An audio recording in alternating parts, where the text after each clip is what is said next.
से बोलो। जय सिया राम।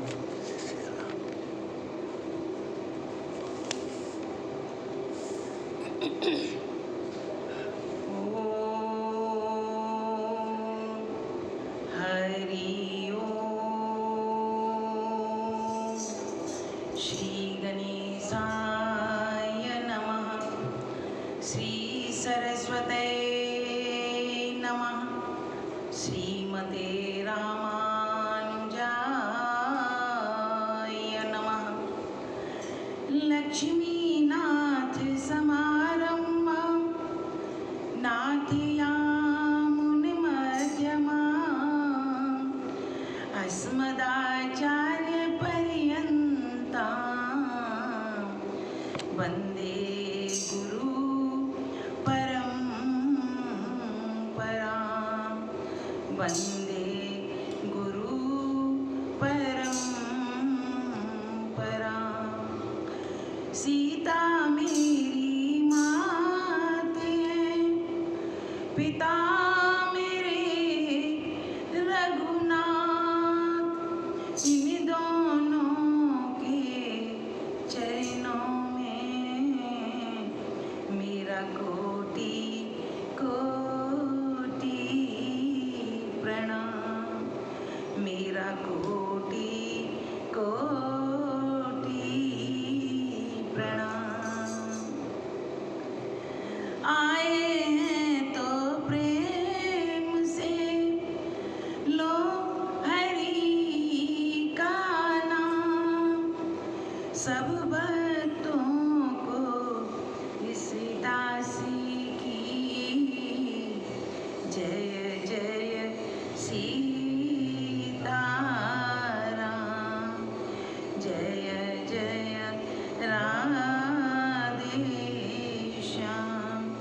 जय जय श्री हनुमान। श्री रामायण प्रारंभ करूं, सुनो भक्त हनुमान। आसन आन विराजियो, कथा सुनो भगवान। सियावर रामचंद्र जी पवन सुत हनुमान जी जय। उमापति महादेव जी जय। बोलो रे भाई सब संतन की। मंगल भवन अमंगलहारी, प्रभु सुत अजिर बिहारी। सिया राम सब जग जानी, प्रणाम जोर जुग पानी। सिया राम सब जग जानी, करऊं प्रणाम जोर जुग पानी। करऊं प्रणाम जोर जुग पानी।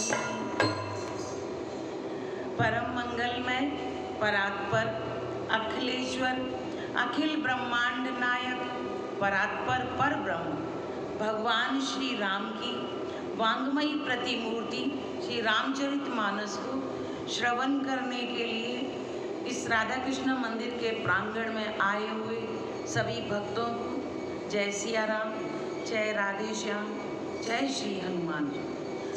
कल की कथा में हमने सुना कि राम जी और लक्ष्मण जी विश्वामित्र जी की पूजा के लिए, अपने गुरुवर की पूजा के लिए पुष्प लेने के लिए वाटिका में जाते हैं। और फूल लेने जब जाते हैं तो उसी समय वहाँ जनक नंदिनी, जो स्वयंवर से पहले गिरिजा की पूजा करने के लिए, माँ गौरी की पूजा करने के लिए उनकी माता भेजती हैं। सखियों के साथ वे उसी वाटिका में आती हैं। और जब वाटिका में आती हैं तो स्नान करके, क्योंकि उस वाटिका के बीचों बीच एक सरोवर है, उस सरोवर के किनारे पे ही गिरजा माता का मंदिर बना हुआ है। उस सरोवर में सखियों के साथ स्नान करके और जब प्रवेश करती हैं माता जी के मंदिर में, उसी समय एक सखी उनसे अलग जाकर उसको लालच आ जाता है कि पूजा तो हम बाद में कर लेंगे, पहले मैं ये वाटिका देखकर आऊं कि कैसी है, क्योंकि वाटिका बड़ी ही सुंदर, बड़ी ही रमणीक थी।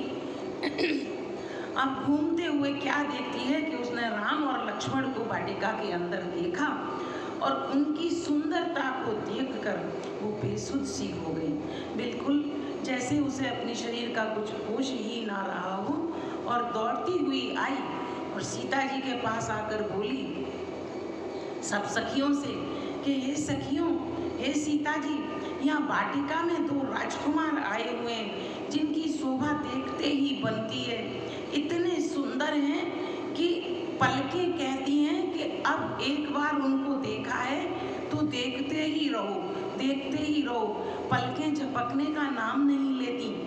जब ऐसा उस सखी से सारी सखियों ने सुना तो सीता जी के भी मन में देखने की लालसा उत्पन्न हुई। सीता जी के मन में जब देखने की लालसा उत्पन्न हुई तो वे भी मन ही मन चाह रही थी, क्योंकि उन्हें भी नारद जी के वचन याद आ गए और अपनी पुरानी प्रीति याद आ गई, क्योंकि हैं तो भगवान की शक्ति स्वरूपा ही ना, तो उन्हें अपना पिछला याद आ गया और वह उस प्रेम को याद करके वे भी ये सोचने लगी कि मैं भी दर्शन करूं जाके। तभी एक सखी कहती है कि ये 2 राजकुमार वही हैं जो विश्वामित्र जी के साथ कल आए हैं। ऐसा जब कहा तो सीता जी भी सखियों के साथ उन्हें देखने के लिए जब गई, बड़ी देर इधर उधर देखते देखते जब दिखाई नहीं दी, तभी लता की एक बेल की ओट में से राम और लक्ष्मण निकलते हैं और ऐसे लगा जैसे बादलों का पर्दा हटाकर 2 सुंदर चांद निकल कर आए, ऐसा प्रतीत हुआ। अब वह देखने के बाद आगे की आज कथा सुनते हैं।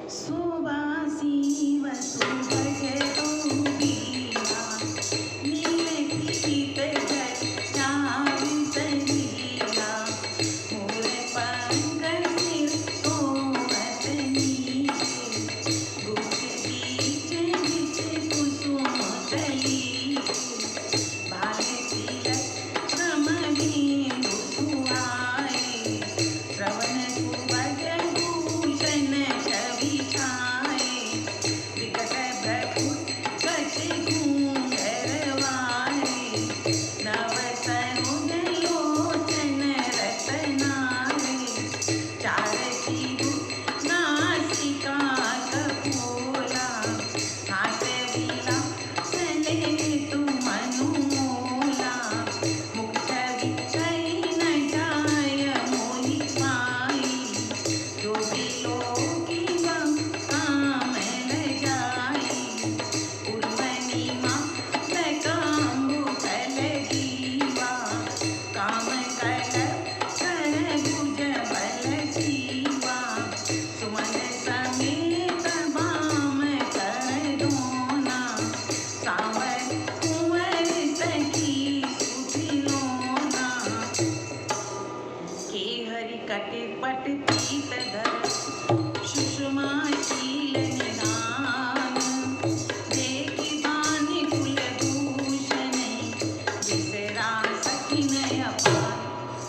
वे दोनों भाई ऐसे निकले बेल की ओड़ में से, लता की ओट में से, जैसे बादलों के पर्दे को हटाकर 2 सुंदर चांद दिखाई दिए हों। दोनों भाई शोभा की सीमा है, इतने सुंदर हैं कि जिनकी कहीं उपमा ही नहीं दी जा सकती। उनके शरीर की आभा नीले और पीले कमल के समान है, सिर पर सुंदर मोर पंख सुशोभित हैं, उनके बीच बीच में फूलों की कलियों के गुच्छे लगे हुए हैं, माथे पर तिलक और पसीने की बूंदें शोभायमान हैं, कानों में सुंदर भूषणों की छवि छाई हुई है, माथे पर तिलक उनके भगवान के माथे पर तिलक ऐसे लगता है जैसे बड़ा ही सुंदर कोई फूल हो, और पसीने की बूंदें ऐसे लगती हैं उसके चारों तरफ कि जैसे सुबह सुबह की जब ओस पड़ी हुई होती है तो ऐसा शोभायमान उनका मस्तक हो रहा है। कानों में सुंदर भूषणों की छवि छाई हुई है, बड़े ही सुंदर सुंदर कर्ण फूल पहने हुए हैं, टेढ़ी भौएं हैं, घुंघराले बाल हैं, नए लाल लाल कमल के समान रत्नारे उनके नैन हैं, ठोड़ी नाक और गाल उनके बड़े ही सुंदर हैं और हंसी की शोभा मन को मोह लिए लेती है। वे मंद मंद मुस्कुरा रहे हैं तो उनकी शोभा का वर्णन ही नहीं हो सकता। इतने सुंदर दिख रहे हैं कि कुछ कहा ही नहीं जा सकता। तुलसीदास जी कहते हैं कि उनके मुखमंडल की शोभा का बयान करने के लिए मेरे पास शब्द ही नहीं है। सुख की छवि मुझसे कही नहीं जाती, जिसे देखकर बहुत से कामदेव लजा जाएं, ऐसी सुंदर उनकी मुखाकृति है। वक्षस्थल पर मणियों की माला सजी हुई है, शंख के सदृश सुंदर गला है, कामदेव के हाथी के बच्चे की सूंड के समान उतार चढ़ाव वाली एवं कोमल उनकी भुजाएं हैं। जो बल की सीमा है उनका बल इतना है कि जिसकी कोई सीमा है ही नहीं। जिसके बाएं हाथ में फूलों का दोना सुशोभित है, क्योंकि फूल लेने के लिए आए हैं अपने गुरु के लिए। तो ये सखी वह सांवला कुंवर तो बहुत ही सलोना है, बहुत ही देखने लायक है, इतना सुंदर है। सिंह की पतली लचीली कमर वाले पीताम्बर धारण किए हुए शोभा और शील के भंडार सूर्य कुल के भूषण श्री रामचंद्र जी को देखकर सखियां अपने आप को भूल गईं। उन्हें अपने शरीर का होश भी नहीं रहा कि हम हैं कहाँ, हम क्या देख रहे हैं, उन्हें कुछ भी भान नहीं हुआ। और धीरे धीरे की आई सयानी सीता सन को पी गई पानी, बाहोरी गौर कर ज्ञानी करे भूपति सुन देख किन ले सकुच सी कहो नयन उघारे सन्मुख दो रघु सिंह निहारे नखसी कदे राम कई शोभा तुम्हें सीता मनु मनु मति शोभा पर्वत पर नल की जव सीता भय उगर सब काई सभीता सुने आओ एहि देरिया काई अस कर मन भी हसी तैयारी पूर्ण गिरा सुन सिया सकुचानी भय उबिला गुमा तू भय मानी धरी बड़ी धीर राम उरयानी गिरी अपन पहुँची तू बस जानी देखन मिस मृग बिहग तरु चिरई बहोरी बहोरी निरखी निरखी रघुवीर छवि बाणई प्रीत न हो। एक चतुर सखी तभी थोड़ा धीरज रखकर सीता जी का हाथ पकड़कर बोली कि गिरिजा जी का ध्यान तो हम बाद में भी कर लेंगे। सीता जी का हाथ पकड़कर कहती है सखी कि गिरिजा जी का ध्यान तो हम बाद में भी कर लेंगे, इस समय राजकुमार को आप देख क्यों नहीं लेती? क्योंकि सीता जी ने जैसे ही उनकी थोड़ी छवि देखी वैसे ही उनके पलक झपक गए, एकदम आंखें बंद हो गईं।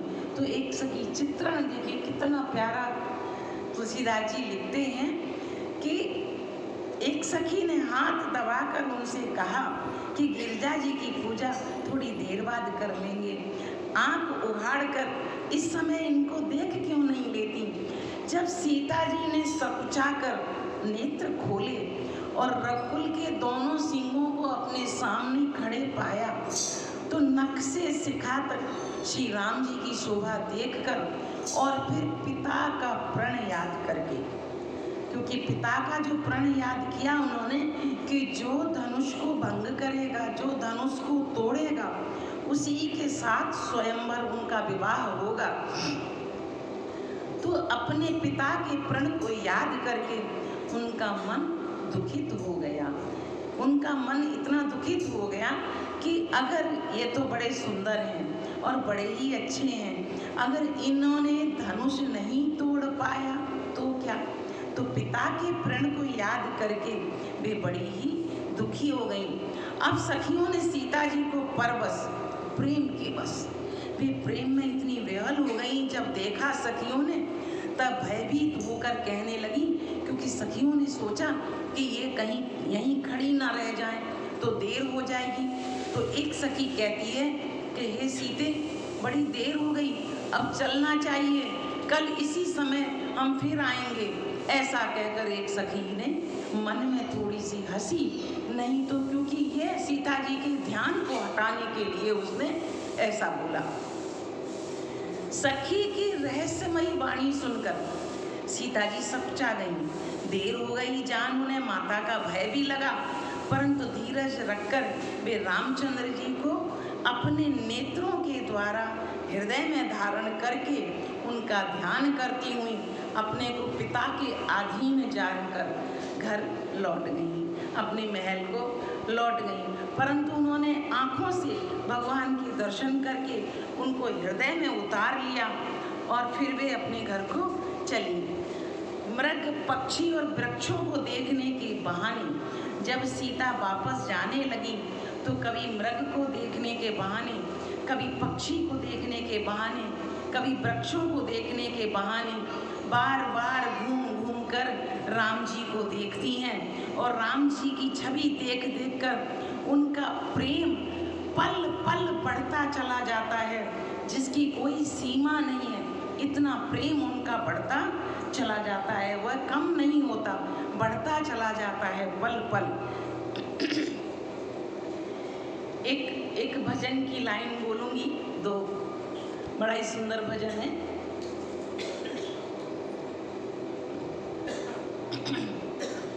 राम को देख करके जनक नंदिनी, राम को देख कर, माइक ले लो, राम को देख करके जनक नंदिनी बाग में जा खड़ी की खड़ी रह गई, बाग में जा खड़ी की खड़ी। राम को देख करके जनक नंदिनी, राम को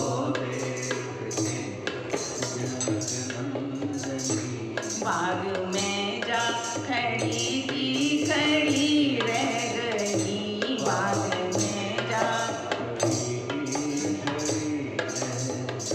राम देखें सिया और सिया राम को, राम देखें सिया और सिया राम को, चारों अखियाँ लड़ी की लड़ी रह गई, चारों अखियाँ लड़ी की।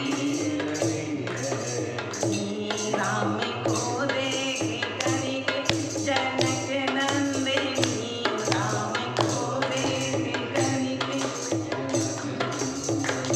बाग में जा खड़ी की खड़ी रह गई, बाग में जा। जनकपुर गए देखने के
पक्षी और वृक्षों को देखने के बहाने सीता जी मुड़ मुड़ कर राम जी की छवि को देखती हुई चलती है।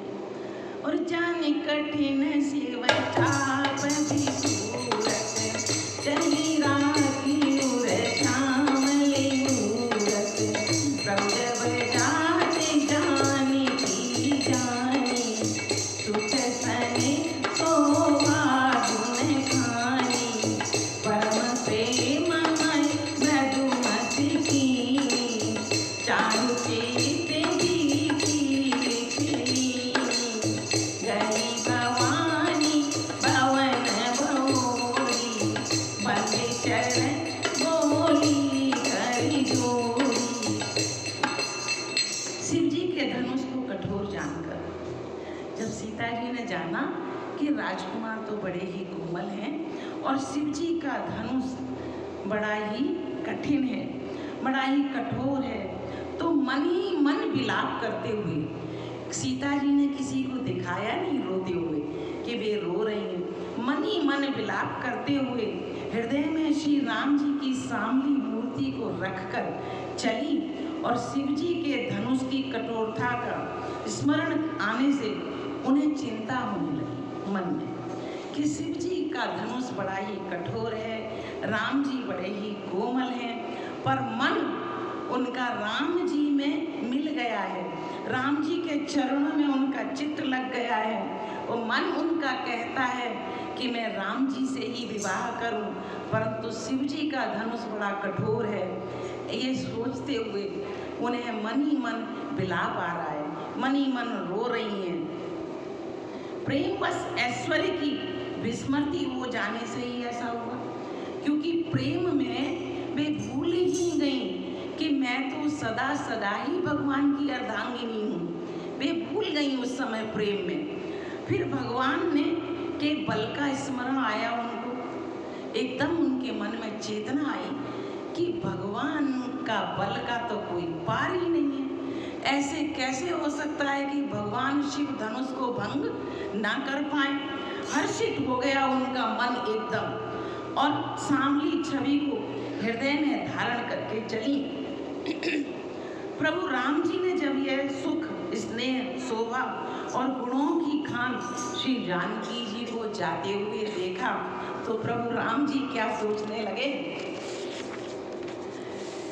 तब परम प्रेम की कोमल स्याही बनाकर उनके स्वरूप को अपने सुंदर चित्त रूपी भित्ति पर चित्रित कर लिया। राम जी ने जब देखा प्रेम के विवश होकर सीता जी चली जा रही हैं, तो उन्होंने अपने प्रेम की स्याही बनाकर और हृदय के पटल पर जैसे उनकी छवि अंकित कर ली हो। और सीता जी पुनः भवानी जी के मंदिर में गईं और उनके चरणों की वंदना करके हाथ जोड़कर कहने लगी, और जय जय गिरिवर राज किशोर, जय महेश मुख चांद चकोरी, जय जय वदन सडानन माता, जगत जन दामिन दुति गाता, नहीं तब आद्य माध्य अवसाना, अमित प्रभा कुबेद नहीं जाना, भव भव शिव पराभवकारी, विश्व विमुखनि स्व संविहारिण, पति देवता स्तुतीय मातु प्रथम तव रेख, महिमा अमित न सकाई गई सहज सारिदास। हे श्रेष्ठ पर्वतों के राजा हिमाचल की पुत्री। अब इस तरह सीता जी गिरिजा जी की, पार्वती जी की वंदना करने लगी और कहती हैं कि हे श्रेष्ठ पर्वतों के राजा हिमाचल की पुत्री पार्वती, आपकी जय हो, आपकी सदा ही जय हो। हे महादेव जी के सुख रूपी चंद्रमा की और टकटकी लगाकर देखने वाली, महादेव जी का जो मुख है वह चंद्रमा के समान है। तो सीता जी कहती है कि हे महादेव जी के मुख रूपी चंद्रमा को सदैव निहारने वाली गिरिजा जी, उनके मुख को आप हमेशा टकटकी लगाकर देखती रहती हैं चकोरी की तरह। आपकी जय हो। हे हाथी के मुख वाले गणेश जी की माता और 6 मुख वाले कार्तिकेय जी की माता, हे जगत जननी, हे बिजली की सी कांति युक्त शरीर वाली, आपकी जय हो, आपकी जय हो। आपका न आदि है, न अंत है, न मध्य है। आपके असीम प्रभाव को वेद भी नहीं जानते। आप संसार को उत्पन्न, पालन और नाश करने वाली हैं, विश्व को मोहित करने वाली हैं, स्वतंत्र रूप से विहार करने वाली हैं, पति को इष्ट देव मानने वाली श्रेष्ठ नारियों की पूजनीय हो। पति को श्रेष्ठ इष्ट देव मानने वाली नारियों की आप पूज्य हो, क्योंकि सारी सुहागिन स्त्रियां पार्वती जी का ही पूजा करती हैं, पार्वती जी के ही व्रत करती हैं। आपकी प्रथम गणना है उनमें। आपकी अपार महिमा हजारों सरस्वती जी और शेष जी भी नहीं गा सकते। आपकी इतनी महिमा है। आज की कथा को यहीं स्थगित करती हूँ। आगे की बड़ी प्यारी कथा कल सुनेंगे हम, और 2 मिनट कीर्तन कर लेते हैं। सीताराम राम